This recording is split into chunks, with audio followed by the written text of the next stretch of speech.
support the motion which states cashless policy will make Nigeria. What is cashless policy?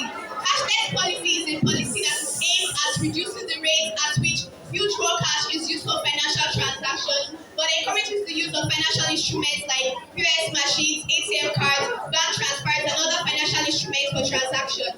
Now, the big question is, how will this cashless policy make Nigeria? How will it benefit the economy of Nigeria? Firstly, cashless policy will help to increase the rate at which people use their financial instruments for financial transactions rather than using raw cash for financial transactions. And the good thing about this is that you can actually make financial transactions at any place and at any point in time.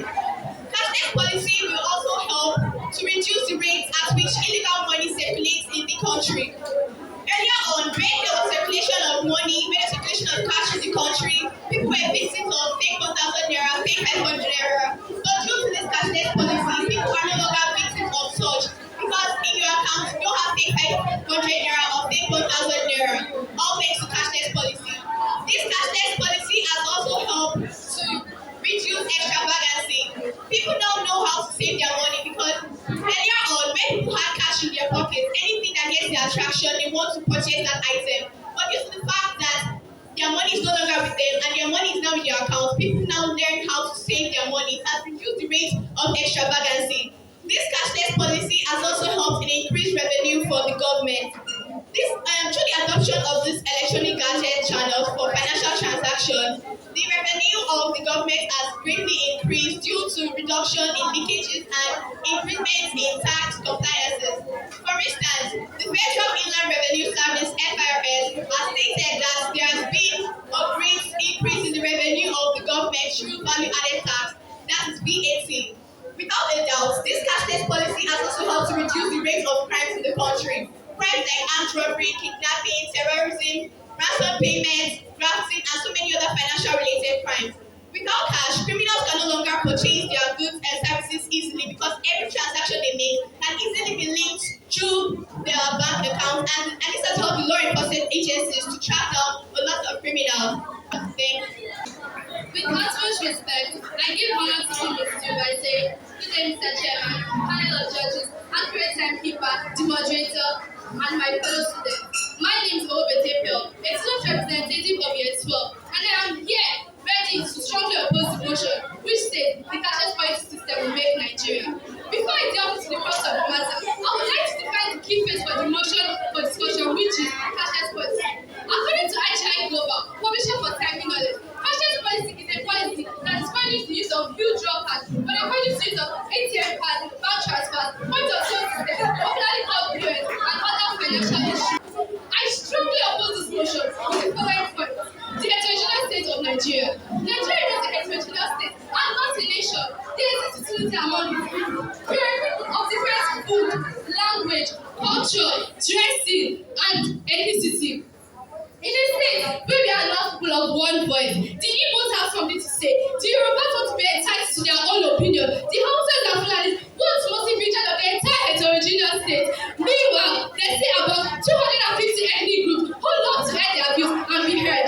What are we saying? Ladies and gentlemen, let me just ask a simple question. Is there indeed equity and fairness in Nigeria? Of course not. The Western world, where this policy was adopted from, had not prepared the minds of its citizens before implementing this policy. They also put in place cable gadgets in order for the system to work. It was a gradual process and not forced and forced on our citizens, like the Nigerian predicament is right now.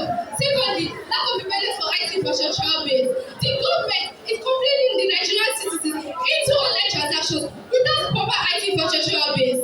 Permit me to make reference to the present predicament Nigerians have found themselves right now. A particular amount of money is transferred to another. On the one hand, the beneficiary receives an alert, but on the other hand, the initiator of this transfer receives a reversal of the same amount that was transferred. Ladies and gentlemen, let us not call a spade a working instrument. Let us call a spade a spade. What then happens to the poor farmer, fisherman, trader, and so on who need to make cash transactions? In our dear country today, there are so many people who literally have to stay on water in order to make ends meet. How then do you expect these people to make transactions with this policy in place? My co-debaters, my ever-attentive audience, how do we address this pathetic situation, and we still insisting that the cashless policy system will make Nigeria. Thirdly, irregular power supply. Another infrastructure that will not, in fact, will never allow the cashless policy system to thrive in Nigeria is electricity. The availability of electricity goes a long way in facilitating the use of electronic usage. My opponents, I am afraid you can attest to the fact that the supply of electricity remains an issue in our beloved country, Nigeria. It will even be said that whenever there is a case of power outage, all financial transactions come to a halt. And you are telling me that the cashless policy system will make Nigeria. Also, financial illiteracy. Another challenge that comes to the implementation of cashless policy system is the habit of literacy.